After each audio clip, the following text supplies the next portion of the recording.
خير الهدي هدي محمد صلى الله عليه وسلم وشر الأمور محدثاتها وكل محدثة بدعة وكل بدعة ضلالة وكل ضلالة في النار.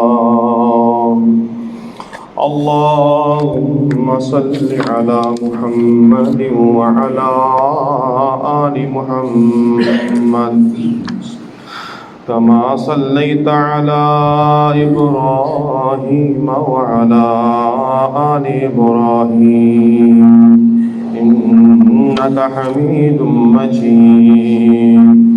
اللهم بارك على محمد وعلى آل محمد كما باركت على إبراهيم وعلى آل إبراهيم إنك حميد مجيد. سبحانك لا علم لنا إلا ما علمتنا إنك أنت العليم الحكيم. رب اشرح لي صدري ويسر لي أمري واحلل عقدة من لساني يفقهوا قولي. رب زدني علما رب زدني علما رب زدني فهما. اللهم إنا نسألك علما نافعا ورزقا طيبا وعملا متقبلا.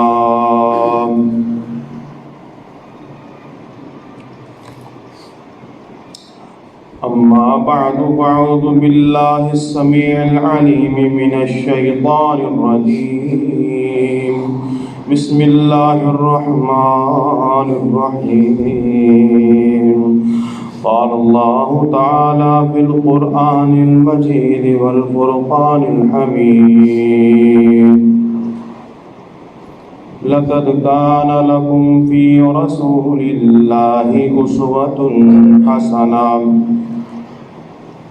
قال الله تعالى في المقام الآخر: اعدلوا هو أقرب للتقوى. صدق اللہ العظیم.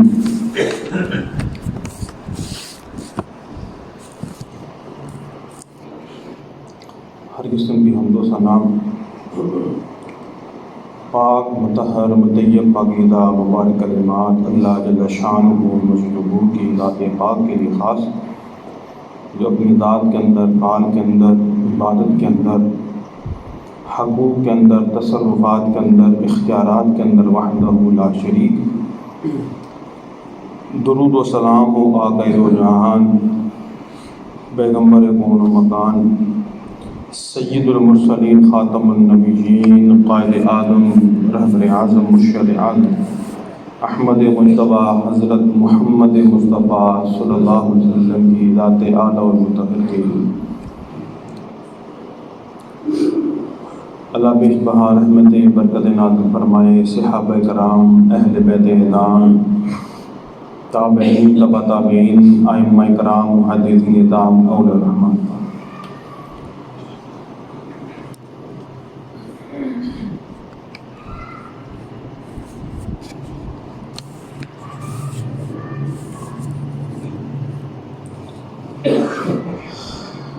دنیا کا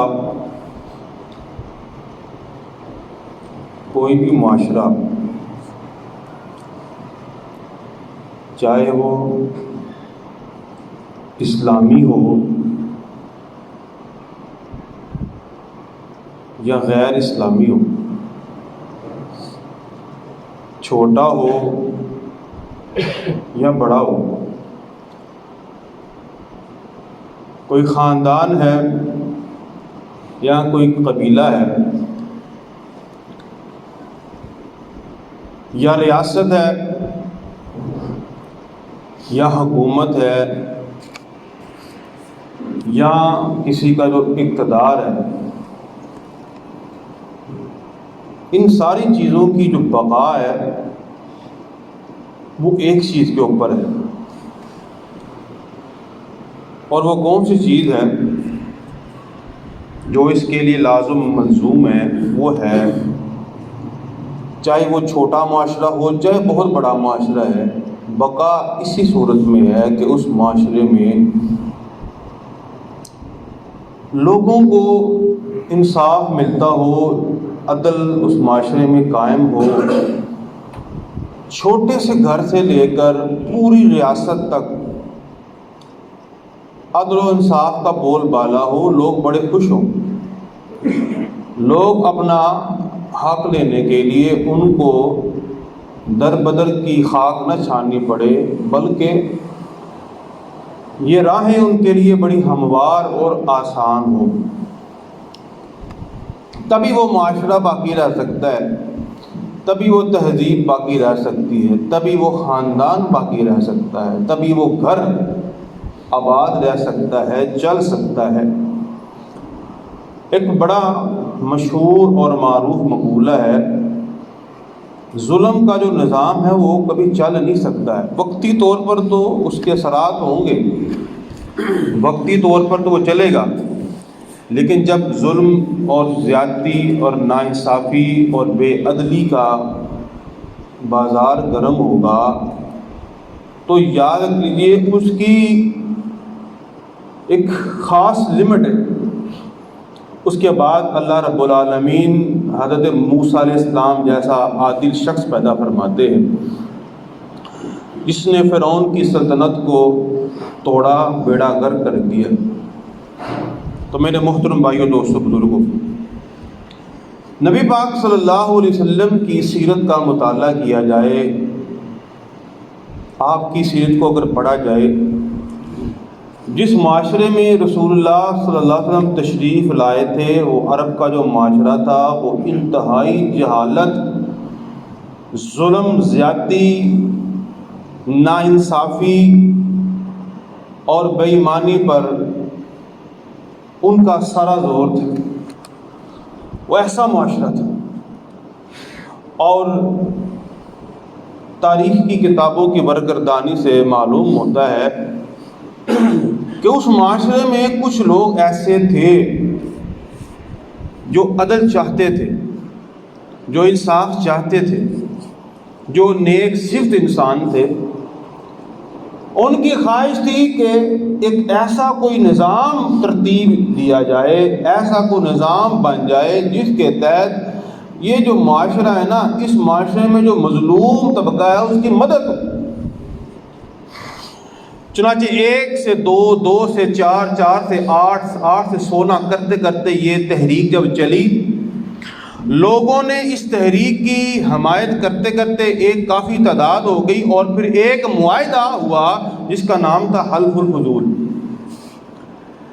اور یہ معاہدہ کیا تھا؟ یہ معاہدہ یہ تھا کہ مظلوموں کی مدد کی جائے گی، لوگوں کے درمیان انصاف قائم کرنے کی کوشش کی جائے گی، اور رسول اللہ صلی اللہ علیہ وسلم کی بعثت سے قبل کے واقعات، اور رسول اللہ صلی اللہ علیہ وسلم جو کہ انصاف پسند تھے، بے حد عادل، بے حد انصاف کرنے والے، ظلم سے شدید نفرت۔ آپ صلی اللہ علیہ وسلم کی تو خواہش ہی شدید تھی، بڑی شدید خواہش تھی کہ اس معاشرے سے یہ جو ناانصافی ہے اس کا کلا کما ہو، کوئی ایسا نظام بنے، کوئی ایسا سسٹم بنے جس سسٹم کے تحت غریبوں کی مدد کی جائے، غریبوں کی مدد کی جائے، غریبوں کا کوئی سہارا ہو۔ چنانچہ رسول اللہ صلی اللہ علیہ وسلم تک یہ پیغام جب پہنچتا ہے نا، کوئی اس طرح کی تحریک چلی ہے، کوئی اس طرح کا نظام چلا ہے جس کا مقصد ہی یہی ہے کہ معاشرے میں غرباء اور مسکین اور جو مقہور ہے، مظلوم ہیں، ان کی دادرسی کی جائے گی، ان کی مدد کی جائے گی۔ رسول اللہ صلی اللہ علیہ وسلم آگے بڑھ کر اس معاہدے کے لیے تیار ہو جاتے۔ آپ نے سب سے پہلے کوشش کی کہ اس معاہدے کو چلایا جائے، اور رسول اللہ صلی اللہ علیہ وسلم نے اس معاہدے کی اہمیت کو ان الفاظ میں بیان کیا ہے۔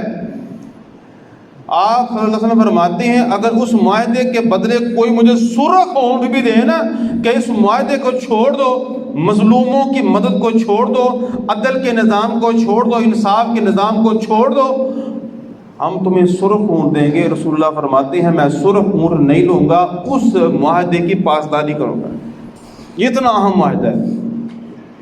تو یہی وجہ ہے رسول اللہ صلی اللہ علیہ وسلم کی پوری زندگی، آپ کی حیات طیبہ عدل انصاف سے عبارت ہے۔ آپ صلی اللہ علیہ وسلم کی زندگی کے ابتدائی لمحات سے لے کر آخری لمحات تک ہر ایک معاملہ عدل اور انصاف پر مبنی ہے، اور ہم نے پرکھنا ہے کیا ہم ان معاملے میں انصاف اور عدل کرتے کہ حکومتی باتیں تو سارے کرتے ہیں، حکومتی رولے تو سارے ڈالتے ہیں، دوسروں کے متعلق تو باتیں سارے کرتے ہیں، لیکن کبھی اپنے گریبان میں جھانک کر دیکھا، اپنے آپ کو چیک کیا، پرکھا، دیکھا میں کس قدر اس بات پر پورا اتر رہا ہوں۔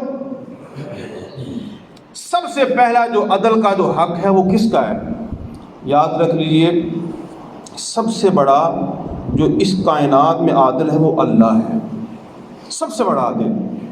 تو اس کا حق بھی سب سے پہلے ہے کہ اللہ کے ساتھ عدل کیا جائے، اللہ کے ساتھ انصاف کیا جائے، یعنی جو اللہ کا حق ہے معبود ہونے کی حیثیت سے اللہ کو دیا جائے۔ ظلم نہیں کرنا ہے، زیادتی نہیں کرنی ہے۔ اور رسول اللہ صلی اللہ علیہ وسلم نے پھر اس کی بات کی تشریح کی، اس کو سمجھایا یہ کیا ہے۔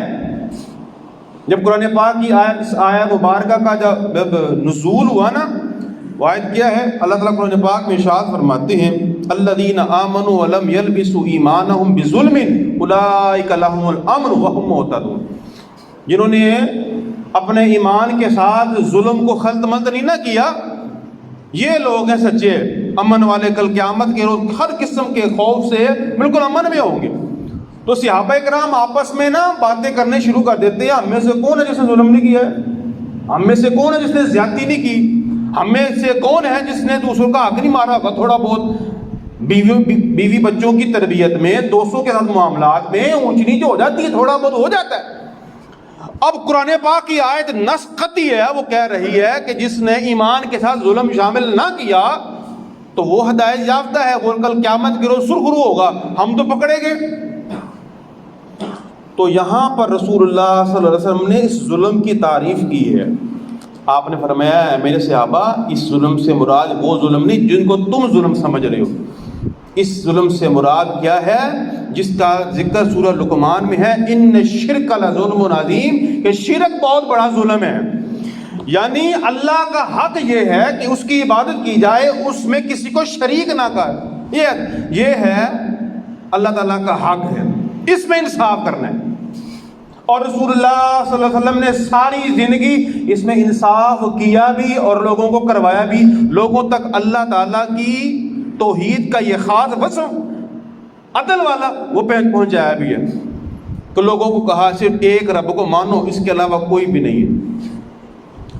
تو سب سے پہلا جو عدل ہے وہ اللہ تعالیٰ کی ذات کے متعلق ہے۔ اگر اس میں فیل ہے نا، پھر چاہے جتنا مرضی عدل قائم کریں، اللہ کی قسم کوئی فائدہ نہیں، بنیاد ہی خراب ہے، بنیاد ہی کچھ بھی نہیں ہے۔ ہم اللہ کا حق کسی اور کو دے رہے ہیں، اس کی مخلوق کو دے رہے ہیں۔ دوسرے نمبر پر جو بڑی اہم بات ہے وہ کیا ہے؟ اپنی ذات کے ساتھ عدل ہے، یعنی اپنے تئیں، اپنے نفس کے اندر، اپنی ذات کے اندر، اپنے جسم کے ساتھ، اپنی باڈی کے ساتھ انصاف کرنا، عدل کرنا ہے۔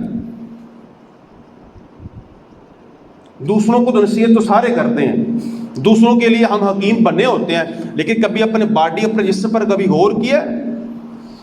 حضرت عبداللہ بن عمر بن عاص رضی اللہ تعالیٰ عنہ نے صرف یہ بات کہی تھی کہ اب میں کیا کروں گا، اب میں یہ کروں گا کہ ساری رات قیام کروں گا، میں سوؤں گا نہیں، تہجد کی نماز ادا کرتے کرتے ساری رات گزار دوں گا، میں روزے رکھوں گا، مسلسل عبادت کروں گا، میں سوؤں گا نہیں۔ تو نبی پاک صلی اللہ علیہ وسلم نے ان کو کیا فرمایا تھا؟ آپ نے اسلام نے فرمایا ٹھیک ہے تمہارا شوق بڑا اچھا ہے، لیکن یاد رکھ تیرے جسم کا بھی تیرے اوپر حق ہے، تیری جو ٹانگیں ہیں نا اس کا بھی تیرے اوپر حق ہے، یہ تھک جاتی ہیں تو اس کا کام بنتا ہے آپ کا کہ ان کو ریسٹ دو۔ آنکھیں تھک جاتی ہیں، آنکھ کا جو شٹر ہوتا ہے وہ بار بار بند ہوتا ہے، تو اس کا حق یہ ہے کہ اس کو نیند دی جائے۔ جسم کو بھی حق ہے، جسم کا بھی حق ہے، اس کے ساتھ بھی عدل کرنا ہے۔ نبی پاک صلی اللہ علیہ وسلم نے جسم کے ساتھ بھی عدل کرنے کے متعلق بات کہی ہے، اپنے جسموں کو نقصان والی چیزوں کے پاس نہیں لے کے جانا ہے۔ اب خاص طور پر وہ صاحب، وہ دوست بھائی جو سگریٹ پیتے ہیں، کیا وہ اپنے ہاتھوں سے اپنا کلا کما نہیں کر رہے ہیں، اپنے آپ کو تباہ نہیں کر رہے ہیں؟ اللہ نے فرمایا نا وَلَا تُلْقُوا بِأَيْدِيكُمْ إِلَى التَّهْلُكَةِ، اپنے ہاتھوں سے اپنا گلا نہ توڑو، اپنے ہلاکت کی طرف نہ لے کے جاؤ۔ جو سگریٹ کیا ہے، دوسروں کو تو نصیحت ہے لیکن خود بھی اپنے آپ پر بھی اپنے جسم کے بھی حقوق کا خیال رکھنا ہے۔ تیسرے نمبر پر یہ بڑی اہم بات ہے، اپنے اہل خانہ کے ساتھ عدل و انصاف کرنا ہے، اپنے گھر والوں کے ساتھ عدل و انصاف کرنا ہے، اور اس کی تلقین کرنی بھی ہے اور ان کو اس راہ پر لے کے بھی آنا ہے۔ نبی پاک صلی اللہ علیہ وسلم کی جیسے آپ جانتے ہیں 9 بیویاں تھیں۔ آپ صلی اللہ علیہ وسلم کے ایک وقت کے اندر 9 بیویوں کے ساتھ عدل بڑا معروف ہے، بڑا مشہور ہے۔ چاہے کہ حالانکہ قدرتی طور پر یا فطری طور پر کسی ایک کے ساتھ نا جو رجحان اور انس والا معاملہ ہر انسان کا ہوتا ہے، اگر کسی کی 4 بیویاں ہیں تو ایک زیادہ محبوب ہوگی، یہ فطرتی معاملہ ہے، اس میں انسان کی پکڑ نہیں ہے۔ لیکن ظاہری اعتبار سے، جسمانی اعتبار سے، حقوق کے اعتبار سے، پیسوں کے اعتبار سے، رہائش اور جگہ کے اعتبار سے وہ ساری کے ساری عدل میں مشترک ہیں۔ نبی پاک صلی اللہ علیہ وسلم ہر ایک بیوی کے پاس ایک ایک رات گزارا کرتے تھے۔ جب آخری ایام تھے نا، آپ کی طبیعت بڑی خراب ہو گئی، ناساز ہو گئی، تو سب جانتے تھے کہ رسول اللہ صلی اللہ علیہ وسلم کی خاص انس عائشہ کے ساتھ ہے، اور بیماری کے ایام میں نبی پاک صلی اللہ علیہ وسلم زیادہ گھروں میں تو جا نہیں سکتے تھے، تو پھر سب نے مل کر آپس میں میٹنگ کی، اپنے حقوق سے دستبردار ہو کر اپنے تمام ایام حضرت عائشہ کے لیے مختص کر دی کہ آپ اب اپنی جو لخت جگر، اپنی بہت پیاری جو بیوی ہے حضرت عائشہ رضی اللہ تعالی عنہا، جس سے آپ شدید محبت کیا کرتے تھے، ساری بیویوں نے اپنے حق سے دستبردار ہو گئی اور وہ دن حضرت عائشہ رضی اللہ تعالی عنہا کو دے دی۔ اور نبی پاک صلی اللہ علیہ وسلم نے نا اس بات کے لیے بھی اللہ سے دعا کی، اللہ سے دعا کیا کہ اللہم قسمی فیما املکو، اے اللہ یہ میری تقسیم ہے جس کا مجھے اختیار ہے، جتنا میں کر سکتا تھا میں نے اپنی بیویوں کے ساتھ کیا ہے، ہاں عائشہ کے ساتھ نے میرا کچھ زیادہ ہی جھکاؤ ہے، یہ جان بوجھ کے نہیں ہے، یہ فطری عمل ہے۔ اور دعا کیا کہ فلا تؤاخذنی فیما لا املک، اے اللہ جس معاملے میں میرا اختیار نہیں ہے میری پکڑ نہ کرنا، میری پکڑ نہ کرنا، میرا مواخذہ نہ کرنا۔ یعنی اگر بیوی ہے، بیوی 2 ہے، کسی کی 3 ہے، تو ان کے درمیان بھی عدل و انصاف قائم کرنا یہ رسول اللہ صلی اللہ علیہ وسلم کی سیرت ہے۔ یہ نہیں ہے کہ ایک کی طرف قلبی رجحان بھی ہے اور جسمانی رجحان بھی ہے، اس کو زیادہ خرچہ دیا جا رہا ہے، اس کو اچھے رہائش ہے، اس کا اچھا گھر ہے، اس کے بچوں سے بھی زیادہ پیار ہے۔ اب بات کی جائے، اگر اولاد کی بات کی جائے تو اس کی بات ذرا دھیان سمجھ لیجیے، یعنی گھر والوں میں سے انسان کے بچے بھی ہیں، اس کی سگی اولاد بھی ہے، اس کے بھی حقوق ہیں، اس کے بھی حقوق برابر کے ہیں، ان میں کوئی امتیاز نہیں ہے کہ یہ لڑکا ہے یا یہ لڑکی ہے، کوئی امتیاز نہیں ہے۔ اولاد ہونے کے اعتبار سے وہ دونوں برابر ہیں۔ ہاں وہ جو اصحاب الفروض والا معاملہ ہے، وراثت کے معاملات، وہ تو اللہ کے معاملات ہیں، وہ تو اللہ نے حصے مقرر کیا ہے، میں ان کی بات نہیں میں کر رہا، میں ایک زندہ شخص کی بات کر رہا ہوں جو خود زندہ ہے، اس کی اولاد اس کے سامنے ہے، اولاد ہونے کے اعتبار سے وہ سب برابر ہیں۔ یہ نہیں ہے کہ اگر ایک بیٹا ذہین ہے، پڑھنے والا ہے، تو اس کو جناب اچھا کاروبار بنا کے دے دیا، اس کے ساتھ زیادہ لگاؤ ہے، اس کے پاس بیٹھے، اس پر خرچ بھی کیا، اس پر پیسے بھی لگا دیے، اس کو گاڑی بھی لے کے دے دی، اپنا کاروبار بھی کہا کہ میرے بیٹی والا بیٹا میرا کاروبار سنبھالے گا، اور باقی کو بس یہیں بس اس کو تھوڑا تھوڑا دے دیا یا اس کو ایسے لگا دیا۔ چاہے وہ دوسرا بیٹا کمزور ہے، وہ اتنا ذہین نہیں ہے، لیکن میرے محترم بھائیوں بیٹا تو ہے نا، خون تو ہے نا، وہ بیٹی تو ہے نا، وہ تیرے جسم کا خون تو ہے نا۔ اولاد ہونے کے اعتبار سے دونوں ایک ہیں، ان دونوں کا حصہ برابر ہے۔ صحیح بخاری کے اندر آتا ہے، ایک شخص آیا، اس نے آ کر اللہ کے رسول صلی اللہ علیہ وسلم کو فرمایا، کہنے لگا اللہ کے رسول میں نا اپنے بیٹے کو نا اپنی جائیداد میں سے حصہ دینا چاہتا ہوں، میں آپ کو گواہ بنانے کے لیے آؤں، آپ میرا گواہ بن جائیں، آپ اس بات کے ضامن بن جائیں کہ واقعی حصہ دیا گیا ہے۔ تو نبی پاک صلی اللہ علیہ وسلم فرمایا تیری اس کے علاوہ اور اولاد ہے؟ ہاں اللہ کے رسول میرے اور بچے بھی ہیں۔ کہا ان کو حصہ دیا؟ نہیں۔ یہ ہے گفٹ کے طور پر۔ اگر ایک شخص کے پاس پراپرٹی ہے، جائیداد ہے، اچھا خاصا امیر ہے، اولاد میں سے وہ نہیں اتنا، اگر اس کے 3 بچے ہیں یا 4 بچے ہیں، اگر وہ کسی ایک کو گفٹ کرتا ہے، خالی صرف ایک بچے کو گفٹ کرتا ہے، وہ ناانصافی کر رہا ہے۔ اس کے لیے بات لازم ہے جتنا، اگر کوئی 10 لاکھ کا مکان ہے یا 10 لاکھ کی چیز ہے، چاروں کو 10-10 لاکھ دے۔ اگر وہ 10 لاکھ جو ہے وہ زیادہ ہو جاتا ہے تو کم کر کے اس کو جتنا دینا ہے باقیوں کو بھی اتنا دینا ہے۔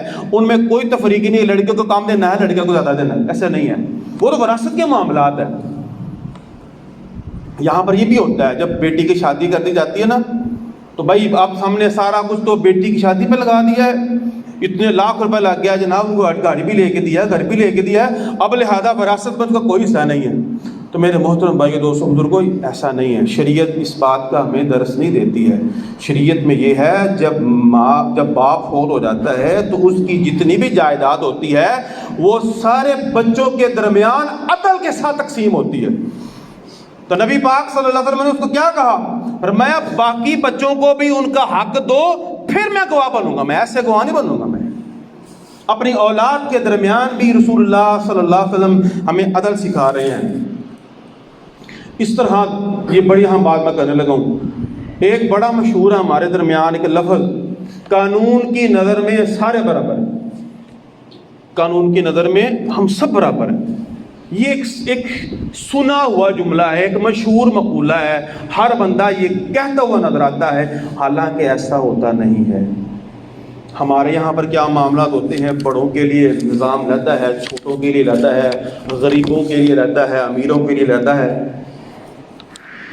اگر بڑا کوئی جرم کرتا ہے تو اس کو ہتھکڑیاں نہیں لگتی ہیں، غریب کرے تو گھسیٹ کر کے گھروں سے نکالا جاتا ہے۔ تو یہ نظام عدل والا نہیں ہو سکتا ہے، رسول اللہ صلی اللہ علیہ وسلم کی تعلیمات کے مطابق نہیں ہو سکتا ہے۔ عدل کا نظام کیسا ہے کہ جو سزا، جو شریعت نے جو سزا جس کے لیے بھی رکھی ہے، اگر ایک چور کے لیے جو سزا ہے، یہ نہیں دیکھا جائے گا کہ چور امیر ہے یا غریب ہے، چور کس خاندان سے تعلق رکھتا ہے، اس کا بیک گراؤنڈ کیسا ہے، اس کا مذہبی بیک گراؤنڈ ہے، سیاسی بیک گراؤنڈ ہے، یا کوئی ذات کے حوالے سے وہ بڑا غریب ہے، بڑی نیچی ذات سے تعلق رکھتا ہے، یعنی یہ بڑی ذات سے تعلق رکھتا ہے۔ اسلام میں جو حدود کا جو نفاذ ہے ذاتیات کی بنیاد پر نہیں ہے، رنگ و نسل کی بنیاد کے اوپر نہیں ہے، پیسے کے اعتبار سے نہیں ہے۔ اسلام میں اس کا چیز کا کوئی معیار نہیں، اسلام کا معیار ایک ہے، چوری کوئی بھی کرے، زیادتی کوئی بھی کرے۔ نبی پاک صلی اللہ علیہ وسلم کے پاس 2 یہودی آئے، ایک یہودن تھی اور ایک یہودی عورت تھی، وہ دونوں حرام کام کرتے ہوئے پکڑے گئے۔ اب یہودیوں نے کیا کیا، رسول اللہ صلی اللہ علیہ وسلم کی بارگاہ میں لے آئے، اللہ کے رسول آپ فیصلہ کیجئے، یہ ان کو ہم نے رنگے ہاتھوں پکڑا ہے، زنا کرتے ہوئے رنگے ہاتھوں پکڑے گئے ہیں، آپ فیصلہ کیجئے کیا سزا ہوگی۔ فرمایا تم تو یہودی ہو، تم تو ہماری کتاب پر ایمان نہیں لاتے، تو پھر میں فیصلہ کیسے کروں؟ تمہاری کتابوں میں کیا فیصلہ ہے اس کے متعلق، تم بتاؤ۔ آپ کو پتہ ہے یہودی جو ہے وہ کس قدر مکار قوم ہے، کس قدر دھوکے باز اور فراڈیا قوم۔ نبی پاک صلی اللہ علیہ وسلم نے جب پوچھا نا، کہا نہیں ہماری کتابوں میں تو لکھا ہوا ہے کہ جی جو اس طرح کے کام میں ملوث ہو پکڑا جائے رنگے ہاتھوں، اس کا منہ کالا کر کے اس کو گدے پر بٹھا کر پورا شہر گھمایا جائے، ہماری کتاب میں یہ لکھی ہوئی ہے۔ عبداللہ بن سلام رضی اللہ تعالی عنہ جو کہ تورات انجیل کے حافظ تھے، جو پہلے یہودی تھے مسلمان ہو گئے تھے، وہ پتہ تھا، وہ سارا کچھ انہوں نے پڑھا ہوا تھا۔ رسول اللہ صلی اللہ علیہ وسلم نے عبداللہ بن سلام کی طرف دیکھا، فرمایا اے عبداللہ کیا یہ یہودی بات صحیح کہہ رہا ہے؟ کیا سچ کہہ رہا؟ حضرت عبداللہ فرمانے لگے اللہ کے رسول یہ بکواس کرتا ہے، یہ جھوٹ بک رہا ہے، تورات انجیل میں اس طرح کی کوئی بات نہیں لکھی، تورات میں بلکہ لکھا ہوا ہے کہ جو اس طرح کے کام میں ملوث ہوگا تو اس کے ساتھ رجم ہے، اس کو پتھر مار مار کر سنسار کر دیا جائے گا۔ اگر اس بات کا یقین نہیں آتا تو ان کی کتاب لے کے آؤ۔ کتاب لائی گئی، یہودی سے کہا گیا کہ اس کتاب کو پڑھو، نبی علیہ السلام نے حکم دیا کتاب پڑھو، جہاں پر اس کا چیپٹر ہے اس کو پڑھو۔ اب ڈنڈی مارنی تھی نا، ڈنڈی مارنے میں یہودی کسی جگہ کو نہیں چھوڑ، حالانکہ پتہ بھی تھا رسول اللہ صلی اللہ علیہ وسلم سچے پیغمبر ہیں، ان کے طرف وہی بھی آ جائے، لیکن ڈنڈی مارنے میں باز نہیں آئے۔ وہ جو جہاں پر سزا کے الفاظ تھے انہوں نے جمپ لگا کر آگے پڑھنا شروع کر دیا۔ حضرت عبداللہ بن سلام رضی اللہ تعالیٰ کیونکہ پڑھے لکھے تو وہ جانتے تھے کہ یہ لکھا ہوا ہے، فرمایا یا عدو اللہ اقرا ھذا، اے اللہ کے دشمن یہاں سے کیوں ڈنڈی مار رہا ہے، یہاں سے کیوں چھوڑ رہا ہے، اس لائن کو بھی پڑھ۔ جب پڑھے گی تو واقعی وہ سزا تھی، نبی پاک صلی اللہ علیہ وسلم نے ان کو سزا دلوائی۔ یہ کوئی فرق نہیں رکھا ہے کہ یہ اہل کتاب میں سے ہے کون ہے، ان کو ان کی کتاب کے مطابق سزا جو دلا کر عدل اور انصاف کا بول بالا کیا ہے۔ تو میرے محترم بھائیو دوستو بزرگوں، کبھی بھی وہ نظام مضبوط نہیں ہو سکتا ہے، وہ نظام بڑا کچا سا ہے، وہ کچا اتنا کچا ہوتا ہے کہ ہلکی سی ہوا چلنے سے وہ گر جائے گا۔ یہ ایسا نظام ہوتا ہے جو ناانصافی اور ظلم پر مبنی ہوتا ہے۔ نبی پاک صلی اللہ علیہ وسلم کے پاس بھی معاملہ آیا تھا، صحیح بخاری کے اندر ہے، نبی پاک صلی اللہ علیہ وسلم کے سامنے بھی ایک ایسا معاملہ آیا تھا کہ سفارش پیش کی گئی تھی۔ قبیلہ مخزومہ کی ایک عورت تھی فاطمہ، اس کے حوالے سے اس نے چوری کی، نبی پاک صلی اللہ علیہ وسلم کی طرف پیغام بھجوا دیا گیا کہ فلاں عورت نے چوری کی ہے، اس کے لیے سزا ہے۔ اب لوگوں نے جناب اکٹھے ہو گئے، لوگ کہنے لگے کہ یار یہ تو ہمارے قبیلے کی بڑی معزز اور بڑی چدراہٹ والی اور چدرائن سی ہے عورت ہے، بڑی رسپیکٹ فل ہو، بڑے لوگ اس کا ادب کرتے ہیں، اگر اس کے ساتھ یہ معاملہ ہو گیا تو ہماری ناک کٹ جائے گی، بے عزتی ہو جائے گی ہمارے علاقے کی۔ تو اس طرح کیا جائے کہ کوئی ایسا ہو جس سے رسول اللہ بڑی پیار بڑا محبت کرتے ہو، اس کو لایا جائے اور بطور سفارشی رسول اللہ صلی اللہ علیہ وسلم کے سامنے پیش کیا جائے۔ تو ظاہر سی بات ہے حضرت اسامہ رضی اللہ تعالیٰ عنہ نبی پاک صلی اللہ علیہ وسلم کے بڑے محبوب تھے، بڑا ہی پیار کرتے تھے، ان کو بطور سفارشی بنایا گیا۔ گئے کہ اللہ کے رسول یہ معاملات ہیں، لوگ کہہ رہے ہیں یہ بڑی معزز ہے، بڑی یہ باتیں کی۔ تو نبی پاک صلی اللہ علیہ وسلم نے جب یہ الفاظ سنے نا، آپ کا رنگ سرخ ہو جاتا ہے، آپ غصے میں آ جاتے ہیں۔ میں تو اللہ کی حدود میں سفارش کر رہا ہے۔ پہلی قومیں جو ہلاک و برباد ہوئی تھی ان کی وجہ بھی یہی تھی کہ اگر ان میں کوئی امیر چوری کرتا اس کے لیے قانون چینج کر دی جاتے، ان کے لیے قوانین بدل دیے جاتے، اور کوئی غریب چوری کرتا جو پیسہ نہیں دے سکتا تھا اس کو سزا ملتی تھی، اس کو تختہ دار پر لایا جاتا، اس کو پھانسی لگائی جاتی، یا جو بھی متعلقہ سزا ہوتی اس کو دی جاتی۔ اور یہی بات رسول اللہ صلی اللہ علیہ وسلم نے اس یہودی سے بھی بات کی تھی کہ پہلی امتوں میں یہی تو ہلاکت و بربادی کی علامت تھی کہ انہوں نے اپنی کتابوں کے اندر تحریف کر کے احکامات بدل دیے تھے، حدود بدل دی تھی، حالانکہ زنا کرنے والی کی جو حد ہے تورات میں بھی وہی ہے جو قرآن مجید میں ہے۔ تو نبی پاک صلی اللہ علیہ وسلم نے نا آگے تاریخی الفاظ فرمائے، آپ صلی اللہ علیہ وسلم نے فرمایا، آپ صلی اللہ علیہ وسلم فرماتے ہیں لو ان فاطمہ بنت محمد سرقت لقطعت یدها، یہ تو مخزومہ قبیلے کی ایک عورت ہے، عام ہے، اگر محمد صلی اللہ علیہ وسلم کی بیٹی فاطمہ بھی اگر چوری کرتی تو میں اس کے بھی ہاتھ کاٹ دیتا ہے۔ یہ کیا ہے، اس کی کیا حیثیت ہے؟ پیغمبر کی بیٹی بھی اگر خدا نہ خواستہ اس کلام میں اس معاملے میں ملوث ہوتی، یہ نہ دیکھتا کہ پیغمبر کی بیٹی ہے، عدل و انصاف کا بول بالا کرنے کے لیے میں اس کے بھی ہاتھ کاٹ دیتا ہے۔ یہ ہے انصاف، یہ ہے عدل۔ ایسے ہی نہیں، اپنے نہیں، غیر بھی تعریفیں کیا کرتے تھے، غیروں کے نے بھی جناب کتابیں لکھی ہیں نبی پاک صلی اللہ علیہ وسلم کی کہ عدل اور انصاف کی ایسی داستانیں لکھی ہیں، ظاہر بات وہ فریفتہ ہو گئے تھے، وہ دیوانے ہو گئے تھے۔ اور خود بھی بتاتے ہیں، خود بھی اپنے آپ کو بھی رسول اللہ صلی اللہ علیہ وسلم نے عدل کے لیے لوگوں کے سامنے پیش کیا۔ مستدرک حاکم کی روایت ہے۔ آخری بات بیان کر کے بات ختم کرتا ہوں۔ نبی پاک صلی اللہ علیہ وسلم کے ہمراہ کچھ صحابہ کرام موجود تھے۔ ایک صحابی آئے، جیسا کہ آپ جانتے ہیں صحابہ میں سے اکثروں کے پاس پورا لباس نہیں ہوا کرتا تھا، تو ایک صحابی نے ایک کپڑا پہنا ہوا تھا اور جس سے ان کی جو کمر کا جو کپڑا ہے نا وہ اٹھا ہوا تھا۔ رسول اللہ صلی اللہ علیہ وسلم کے ہاتھ میں ایک چھڑی تھی اور بے تکلفی سے نا ان کو چھڑی لگ گئی، اور بعض کا نا ابھی زور سے بھی لگ جاتی ہے، قصداً رسول اللہ صلی اللہ علیہ وسلم نے نہیں کیا لیکن لگ گئی۔ پر اس صحابی نے کہا اللہ کے رسول آپ سے نا مجھے ضرب پہنچی ہے، تکلیف پہنچی ہے، میں بدلہ لینا چاہتا ہوں۔ صحابہ کرام حیران، و ششدر، یہ بندہ کیسی بات کر رہا ہے؟ رسول اللہ صلی اللہ علیہ وسلم کے متعلق کیسا عجیب انداز ہے اس بندے کا۔ کہا اللہ کے رسول میں انصاف چاہتا ہوں، آپ انصاف کے علمبردار ہیں، میں آج انصاف چاہتا ہوں، مجھے انصاف چاہیے۔ اور میں کیسے انصاف؟ کہا جو جس طرح میرے ساتھ ہوا ہے میں بھی اس طرح آپ کے ساتھ کرنا چاہتا ہوں۔ نبی پاک صلی اللہ علیہ وسلم نے چھڑی پکڑائی، کہا یہ چھڑی پکڑو، آج انصاف تم لے لو، آج تمہارے ہاتھ میں ہے۔ نبی پاک صلی اللہ علیہ وسلم سے عرض کرنے لگا اللہ کے رسول جب مجھے چھڑی لگی تھی نا تو میرے کمر پر کپڑا نہیں تھا، آپ کی کمر پر کپڑا ہے، تو لہذا اس کپڑے کو پیچھے کی۔ نبی پاک صلی اللہ علیہ وسلم نے اس کپڑے کو پیچھے کر دیا، کہا آؤ اپنا بدلہ لے لو، دنیا میں جس نے بدلہ لینا لے لو، کل قیامت کے روز میں کچھ نہیں کر پاؤں گا، میں کوئی بدلہ نہیں دوں گا، جس نے جو کچھ کرنا دنیا میں کر لے۔ نبی پاک صلی اللہ علیہ وسلم نے اپنا کپڑا پیچھے ہٹایا ہے، وہ صحابی اس کوڑے کو، اس لکڑی کو، اس عصا کو زمین پر پھینکا اور جا کر اپنے پیغمبر کے اس جسم کو چومنا شروع کر دیا۔